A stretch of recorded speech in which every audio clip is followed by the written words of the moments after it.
함께 한번 따라해 보겠습니다. 승리 이후에도 복을 받아야 한다. 지난 주간 저희 교회에서의 희년의 북미 총회 제50차 정기 총회를 정말 큰 은혜 가운데 잘 마쳤습니다. 순복음 세계선교회 이사장 이영훈 목사님을 비롯하여 한국에서 온 모든 분들과 또 미국과 캐나다 각지에서 오신 우리 총회원들 한 분 한 분이 감동과 은혜와 사랑을 흠뻑 받았다고 감사하는 참으로 아름다운 총회가 되었습니다. 특세와 함께 말씀과 기도로 영적인 준비를 잘 하여서 내가 잘하겠다는 마음을 내려놓고 먼저 주님을 바라보는 Not I but Christ의 그 믿음으로 하나 된 우리 모든 성도님들의 그 각자의 사명을 잘 감당하는 충성스러운 믿음으로 이뤄낸 승리라고 할 수 있습니다. 이제 승리 이후에 어떻게 하는 것이 올바른 믿음의 태도이겠습니까? 우리가 함께 읽었던 오늘 본문의 말씀은요, 믿음의 조상 아브라함이 북쪽의 4개국의 연합군과의 전쟁에서 크게 승리하고 돌아올 때 어떻게 했는지를 우리에게 말씀하고 있습니다. 그돌라오멜의 네 나라 연합군은요, 소돔과 고모라 지역을 징벌하고 조카 롯을 비롯한 많은 포로들을 잡아가고 있었습니다. 그 소식을 들은 아브라함이 자기의 집에서 길리고 훈련된 318명을 이끌고 가서 조카 롯을 구하고 또 많은 노획물을 얻는 큰 승리를 얻게 되었습니다. 아브라함은 이 엄청난 승리 이후에 두 왕, 소돔 왕과 살렘 왕 멜기세덱을 만나게 된다라고 성경은 말씀합니다. 함께 17절과 18절을 읽어보겠습니다. 아브라함이 그돌라오멜과 그와 함께한 왕들을 쳐부수고 돌아올 때에 소돔 왕이 사회 골짜기 곧 왕의 골짜기로 나와 그를 영접하였고 살렘 왕 멜기세덱이 떡과 포도주를 가지고 나왔으니 그는 지극히 높으신 하나님의 제사장이었더라. 아멘. 소돔 왕은 한마디로 말하면 나를 높이고 나를 영웅으로 만들어주는 왕으로 얻은 물질을 네 마음대로 누리라 라고 하는 왕이었습니다. 반대로 살렘 왕 멜기세덱은 구약에 한 번 나오는 지극히 높으신 하나님의 제사장으로 성만찬을 오늘도 보여주고 있는 신비적인 왕입니다. 메시아 시편이라고 하는 시편 110편에 보면 4절에 나오는데 여호와는 맹세하고 변하지 아니하시리라 이르시기를 너는 멜기세덱의 서열을 따라 영원한 제사장이라 하셨도다 라고 멜기세덱의 이름이 나옵니다. 멜기세덱은 우리가 알고 있는 레위 계열이 아니라 하나님의 특별한 계열의 제사장으로 등장한 인물입니다. 그래서 예수님을 멜기세덱의 반차를 따른 분이라고 성경은 말씀하기도 하지요. 히브리서 6장 20절에 보면 그리로 앞서가신 예수께서 멜기세덱의 반차를 따라 영원히 대제사장이 되어 우리를 위하여 들어가셨느니라 라고 말씀합니다. 이어서 히브리서 7장 1절로 4절을 보면 우리 함께 한번 읽어볼까요? 이 멜기세덱은 살렘 왕이요 지극히 높으신 하나님의 제사장이라 여러 왕을 쳐서 죽이고 돌아오는 아브라함을 만나 복을 빈 자라 아브라함이 모든 것의 10분의 1을 그에게 나누어 주니라. 그 이름을 해석하면 먼저는 의의 왕이요 그 다음은 살렘 왕이니 곧 평강의 왕이요 아버지도 없고 어머니도 없고 족보도 없고 시작한 날도 없고 생명의 끝도 없어 하나님의 아들과 닮아서 항상 제사장으로 있느니라. 이 사람이 얼마나 높은가를 생각해 보라. 조상 아브라함도 노량물 중 10분의 1을 그에게 주었느니라. 아멘. 성경이 말씀하는 것처럼 살렘 왕 이 멜기세덱은 어떤 인간 이상의 존재로 구약에 나타나는 예수님이라고 할 수 있습니다.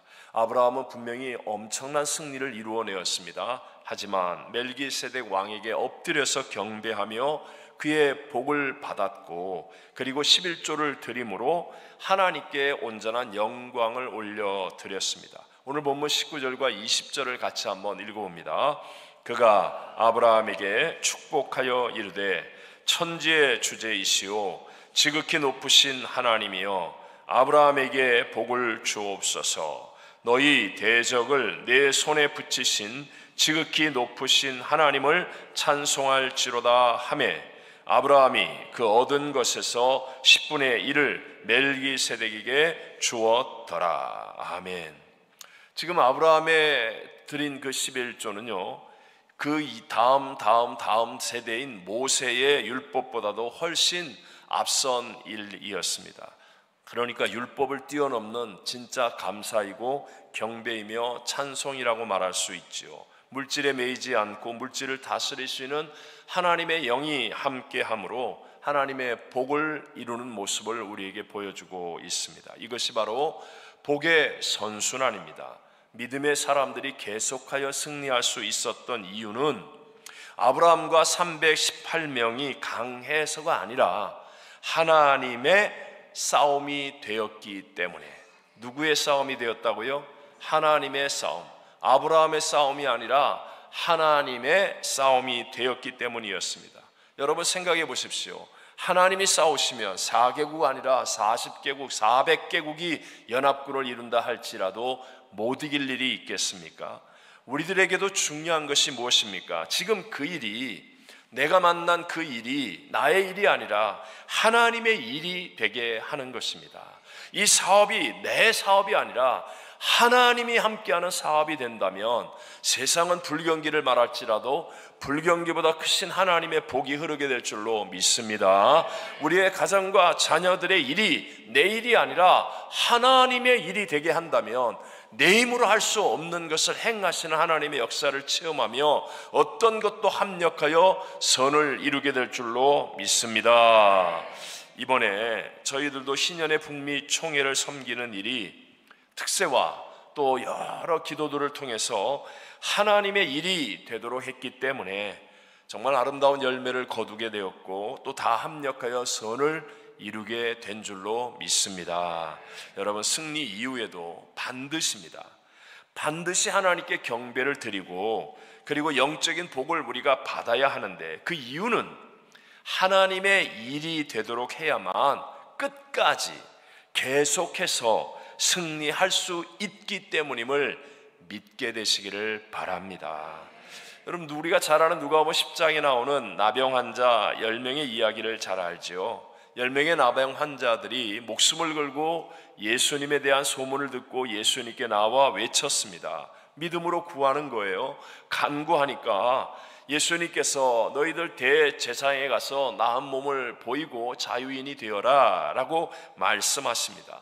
아직 낫지 않았지만 예수님의 말씀을 믿음으로 받아들이고 그리고 가던 중에 10명이 다 나음을 받았다라고 성경은 말씀합니다. 놀라운 승리를 경험한 것이겠죠. 그런데 놀랍게도 단 한 명만 큰 소리로 하나님께 영광을 돌리며 돌아와서 예수님의 발 아래에 엎드려 감사했다라고 성경은 말씀해요. 그때 예수님이 하신 말씀이 무엇이었습니까?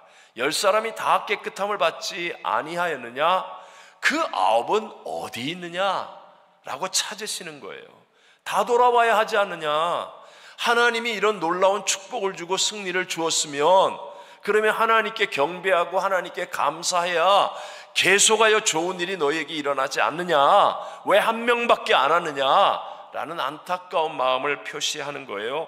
그리고 나서 돌아온 한 사람에게는 더 큰 복을 주셔서 정말 중요한 영생의 구원의 자녀가 되게 주시더라는 것입니다. 승리하고 난 다음에 우리가 꼭 필요한 일이 있다면 반드시 우리의 전심을 다하여 하나님께 영광을 돌리는 일과 또 계속하여 영적인 축복을 받는 일이라는 것을 잊지 않게 되시기를 바랍니다. 반대로 이 살레만 멜기세덱과 함께 등장한 소돔 왕이 있잖아요. 소돔 왕의 유혹은 무엇입니까? 아브라함, 네가 전쟁에서 이겼잖아. 그러니까 네가 전리품 다 가지고 끝을 내라는 것이에요. 그때 믿음의 조상 아브라함의 올바른 태도는 소돔 왕의 그 요구를 거절하는 것이었습니다. 함께 21절로 23절의 말씀을 같이 읽어보겠습니다. 소돔 왕이 아브라함에게 이르되 사람은 내게 보내고 물품은 내가 가지라. 아브라함이 소돔 왕에게 이르되 천지의 주제이시오 지극히 높으신 하나님 여호와께 내가 손을 들어 맹세하노니 네 말이 내가 아브라함으로 치부하게 하였다 할까 하여 내게 속한 것은 실 한 오락이나 들매끈 한 가닥도 내가 가지지 아니하리라. 아멘. 아멘. 만약에 아브라함이 이 전쟁에서 얻은 노획물, 즉 물질만을 갖는 것으로 끝을 내었다고 한다면, 그렇다면 아브라함의 인생 승리는 이 한 번으로 끝났을지도 모릅니다. 그러나 아브라함은 단호하게 거절하죠. 내가 이렇게 수고한 것은 이런 거 얻으려고 한 게 아니야.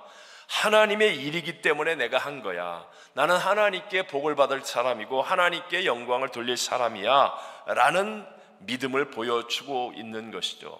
여러분, 물질은 우리의 삶에 꼭 필요한 것입니다. 그리고 하나님은 그 물질을 우리에게 풍성하게 주시기를 원하시는 분이십니다. 여러분 믿으십니까? 에덴 동산의 풍요함도 그렇고 구하는 자에게 주시겠다는 약속도 그렇고 그 사랑하는 독생성자 예수님도 아끼지 않고 내어주신 이가 구하는 이에게 무엇을 주시지 않겠느냐는 약속도 그러합니다. 단지 하나님 없이 내가 물질만을 차지하려고 하면 안 된다라는 것을 잊어버려서는 안 됩니다. 여러분, 우리의 연약함이 무엇이죠? 하나님을 너무 쉽게 잊어버리는 거예요. 하나님의 은혜는 돌아서면 잊어버려요. 근데 물질은 보이는 것이고 붙잡을 수 있는 것이고 가질 수 있는 거예요. 그래서 하나님 없는 물질을 쫓아가는 신앙이 되기가 너무너무 쉽다는 것입니다.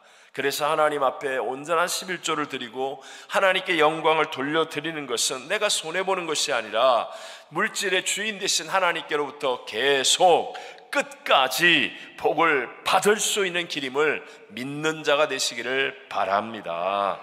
사무엘상 18장을 보면 우리가 잘 아는 어린 소년 다윗이 블레셋의 거인 장수 골리앗을 넘어뜨리고 그리고 이스라엘 나라가 정말 처절한 절망 속에서 역전 대승을 거두게 되는 장면이 나옵니다.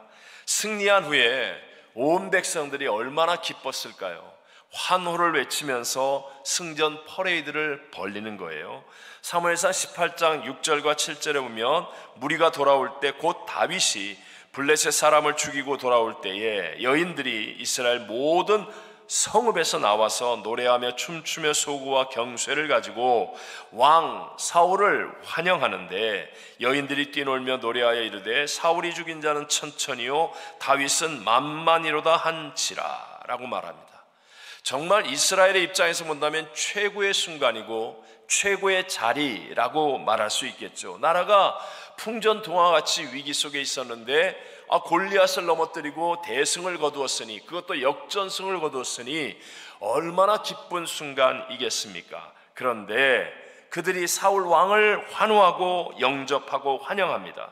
또 사울이 죽인 자는 천천히요 다윗이 죽인 자는 만만이라고 하면서 모든 성읍에 있는 여자들이 다 나와서 백성들과 함께 기뻐하며 춤추며 악기를 동원하여서 노래를 부릅니다. 그런데 여러분, 여기에 가장 중요한 분, 하나님의 이름이 빠져 있다는 거 느끼십니까? 하나님의 이름이 정작 빠져 있습니다. 온통 사람에게만 관심이 있고 정작 승리를 주신 하나님께 영광을 올려드리는 찬양이 전혀 없다는 것입니다. 사울왕이나 그 백성은 그렇다 하더라도 정말 다윗은 말려야 할 것 같지 않습니까? 이 승리는 내가 한 게 아닙니다. 하나님이 주신 승리입니다. 이렇게 외쳐야만 할 것 같지 않습니까? 하나님의 이름이 빠진 승리는 재앙이 될 수 있습니다. 정말로 이 일 이후부터 질투 때문에 분쟁이 일어나기 시작하고 장인과 사위가 목숨을 걸고 싸우고 동족이 갈라지고 왕이 한 번씩 미친 사람이 되어서 왕노릇 못하게 되고, 결국은 다윗도 광야를 헤매면서 고통당하는 무서운 비극의 시작이 바로 여기에서부터 시작되었다는 사실을 알아야 합니다. 비슷한 경우가 사도 바울에게도 있었습니다. 바울이 선교 여행 중에 루스드라에 가서 안전뱅이를 고치는 기적을 일으키게 됩니다. 하나님의 능력이죠. 그러자 그 도시의 사람들이 바나바는 제우스 신이라고 하고 바울은 헤르메스 신이라고 하면서 그들 앞에 나와 제사를 드리려고 합니다. 그러자 바울은요, 그래, 내가 대접 좀 받지, 내가 이렇게 수고했는데 노력했는데 이만큼 대접받는 것도 괜찮지 하지 않았다는 거예요. 옷을 찢고 소리를 질러서 모든 영광을 오직 하나님께만 올려드렸습니다. 그러니까 루스드라에서 영적인 아들인 디모데가 나오게 되고 많은 영혼들이 구원받는 하나님의 새 역사들이 일어나게 되더라는 것입니다. 우리들도 마찬가지로 정말 아름다운 승리를 이루었습니다. 승리 이후에 내가 했어, 내가 노력했어, 내가 너보다 더 많이 수고했어, 틀린 말은 아니지만 그러나 그 정도의 수준에 머무러서는 절대로 안 됩니다. 우리의 모든 일을 주관하시는 우리 하나님께 영광을 올려드리고 우리 하나님께 계속의 복을 받는 더 깊이 있는 믿음이 되시기를 주의 이름으로 축복합니다. 자, 이것을 명심하셔야 됩니다. 승리나 축복은 내가 종착역이 되면 안 됩니다. 반드시 다른 사람에게 흘러가야만 합니다. 다시 한번, 승리와 축복은 뭐가 되면 안 돼요? 내가 종착역이 되면 안 됩니다. 내가 종착역이 되면 안 되고 반드시 다른 사람에게 흘러가야만 합니다. 제가 총회 끝나면서 그러면서 브라질 상파울로에서 여기 중남미 총회 현지인 선교 대회에 참석하지 않았습니까? 근데 그 현지인 선교 대회는 참으로 감동이 컸습니다. 약 20년 전 제가 상파울로에서 사역할 때 정말 어려웠지만 믿음으로 제1회 대회를 시작했었습니다. 당시에 상파울 교회는 건축으로 여력이 없었음에도 불구하고 믿음의 성도들이 힘을 합쳐서 축복이 흐르게 하는 믿음, 축복이 멈추지 않고 흐르게 하는 믿음이 되기 위해 약 100여 명이 모이는 현지인 선교대회를 바로 깜피나스라고 하는 인근 도시의 한 호텔에서 정말 아름답게 치렀었습니다. 근데 20년 만에, 그동안의 팬데믹 때, 코로나 때 6년 동안 못 모이고 2년에 3년에 한 번씩 모이는 현지인 선교대회인데 어쨌든 20년 만에 250명이 넘는, 그래 커트라인을 잘라가지고 호텔방 때문에 더 오고 싶었는데도 오지 못하는 그러한 현지인 사역자가 모이는 대회가 되었고, 중남미 구석구석 정말 아름답게 교회가 세워지고 사역하는 풍성한 열매로 하나님께 영광을 돌림이 너무너무 감사했습니다. 혹시 이 자리에 사업가가 있습니까? 여러분 번 돈을 내가 가지고 있는 종착역이 되면 안 되고 여러분의 그 물질이 선한 일로 흐르게 되시기를 바랍니다. 가르치는 선생님이 있습니까? 내가 잘 가르친다는 칭찬의 종착역이 되면 안 되고 나의 가르침과 본을 통하여 정말 참된 제자가 만들어져야만 합니다. 의사, 간호사 등 의료진도 내가 환자를 많이 잘 고친다라는 것이 끝이 아닙니다. 치료받은 환자에게 예수의 생명이 흘러가야만 합니다. 변호사도 변론만 잘하고 승소만 하는 것이 아니라 예수 생명의 흐름이 있는 변호사가 되어야 한다는 것입니다. 다음 주일부터, 이번 주간이지만 다음 주일부터 제가 한국과 유럽에서의 집회를 인도합니다. 한국에서 최소 10번, 유럽에서 11번 정도 짧은 시간 아주 먼 거리를 오가면서 20번 이상의 말씀을 전해야 합니다. 저 자신에게는 분명히 굉장히 힘든 일이겠지만 우리 교회의 사명으로 알고 우리가 함께 기도하면 오히려 하나님이 기뻐하시는 축복의 선순환의 역사가 일어나게 될 줄로 믿습니다. 얼마 전에 유명한 한국 드라마 오징어 게임이라고 여러분 아시죠?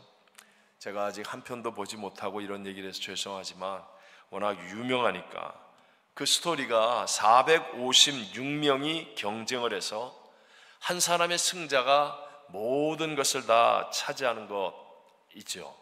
맞죠? 네, 맞습니다. 네. 그걸 우리 승자 독식이라고 얘기하잖아요. Winners take all. 승자가 다 갖는 겁니다. 이게 바로 세상의 특징입니다. 오늘날의 세상의 특징. 인기 있는 한 사람이 다 차지하고 나머지는 별 볼 일 없어지는 것. 그러나 여러분, 복음은 그렇지 않습니다. 복음은 거꾸로예요. 오히려 한 사람이 456명을 살립니다. 승자 한 명만 살고 455명이 죽는 게 아니라 오히려 한 사람 때문에 450명이 다 살게 되는 게 그게 복음입니다. 예수님이 십자가에서 나 같은 죄인을 대신하여 죽으심으로 모든 사람들이 생명을 얻게 되고 부활을 누리게 되지 않습니까? 여러분, 이 복음의 능력은 지금도 우리들에게 여전히 생명의 풍성함을 전해주고 있음을 믿으시기 바랍니다. 예수 그리스도는 어제나 오늘이나 영원토록 변함없이 동일하세요. 이 예수 안에 생명의 풍성함이 있는데 이것이 내게 누려지기 위해서는요, 자꾸 내게 없는 것으로 마음을 빼앗기고 문제의 마음을 빼앗기지 않고 이 복음의 능력을 믿는 믿음을 가지고 복음의 원칙을 따라 자꾸만 흘려 보내는 사람이 되어 보십시오. 내가 보낼 것도 없는데요, 나는 능력이 없는데요, 나는 시간이 없는데요, 나는 할 수 없는데요. 그러니까 이 예수의 생명의 풍성함을 못 누리는 거지요. 내가 부족하지만, 연약하지만, 할 수 없을 것 같지만 하나님이 기회를 주실 때 끊임없이 다른 사람에게 내게 있는 예수의 생명을 흘려 보내는 사람이 되면 어느 순간에 나도 모르게 내 안에 예수 생명의 풍성함이 열매로 나타나고 누릴 수 있는 승리자가 되어질 줄로 믿습니다. 영국이 산업혁명을 일으켰을 때 그때가 바로 승자 독식의 세상이었습니다. 정말 어린아이로부터 시작해서 어른에 이르기까지 패자들의 상처와 고통은 점점 커져갔고 그로 인해 세상이 황폐해져가고 있을 때에 존 웨슬레가 은혜의 복음을 담대하게 전했습니다. 다른 사람들이 가지 않는 일터의 현장에서 저 깊은 산속까지 가서 힘든 광부들에게, 여러분 세상 말로 얘기하면 다 그런 건 아니지만 일반적인 상식의 그 시대에 막장 인생이라고 그러잖아요. 정말 하다 안 되어서 마지막에 가는 곳이 광부의 삶이라고도 얘기하는, 그만큼 힘들다는 거겠죠. 어렵다는 거겠죠. 그런 광부들인데도 복음을 전했을 때 놀랍게도 거기에 회개의 영이 임하게 되고 예수 생명의 풍성함이 흘러 넘쳐나기 시작합니다. 그래서 사람들이 살아나기 시작했고 영국이 정말 산업혁명으로 인하여 완전히 황폐한 나라가 될 것인데, 어떤 피해 혁명이 일어날 것인데 프랑스와는 다르게 복음으로 인하여 생명의 역사로 부흥하는 나라가 되어지더라는 것입니다. 그때 여러분, 영국 사람들이 많이 불렀던 찬송이 바로 요한 웨슬레의 동생 찰스 웨슬레가 작곡한 280장 전부여 의지 없어서 손 들고 옵니다. 주 나를 외면하시면 나 어디 가리까. 내 죄를 씻기 위하여 피 흘려 주시니 곧 회개하는 마음으로 주 앞에 옵니다. 가장 힘들고 가장 어렵고 가장 절망적인 상황이 있었지만 그들이 진심으로 회개하며 예수 그리스도를 바라보고 예수 그리스도를 영접하고 예수 그리스도와 함께할 때 생명의 풍성함이 흐르는 거예요. 도시가 변하고 가정이 변하고 사람이 변하고 나라가 변하고 정말 하나님의 복음의 역사가 세상을 향해서 뻗어나가는 선교의 대국이 되어진 그 시절, 그때가 바로 이런 역사가 있었기 때문이었다는 것입니다. 사랑하는 성도 여러분, 예수님의 십자가의 복음은 지금 이 시간도 누구든지 믿는 자에게 생명의 풍성함을 주는 것임을 믿으시기 바랍니다. 문제가 아니라 예수 그리스도를 바라보아야 합니다. 예수 그리스도의 십자가를 묵상해야 됩니다. 내 공로의식으로 풍성함이 오는 게 아니에요. 그런 것은 그림자가 있는 복이에요. 그런 것은 잠시 있다 사라지는 한 번의 승리입니다. 그러나 내가 죄인임을 깨닫고 회개하며 예수 그리스도 앞에 나아가는 그 생명의 풍성함은 그림자가 없는 복입니다. 한 번이 아니라 끝까지, 부활의 승리까지 우리에게 계속되어지는 승리를 가져오는 복이 되어질 줄로 믿습니다. 저와 여러분, 내가 은혜와 축복의 종착역이 되지 않고 끊임없이 다른 사람에게 흘려보내고 전하는 사명 속에서 살아감으로 한 번의 승리 이후에도 계속하여 복을 받는 선순환의 믿음의 사람들이 다 되시기를 주의 이름으로 축원합니다.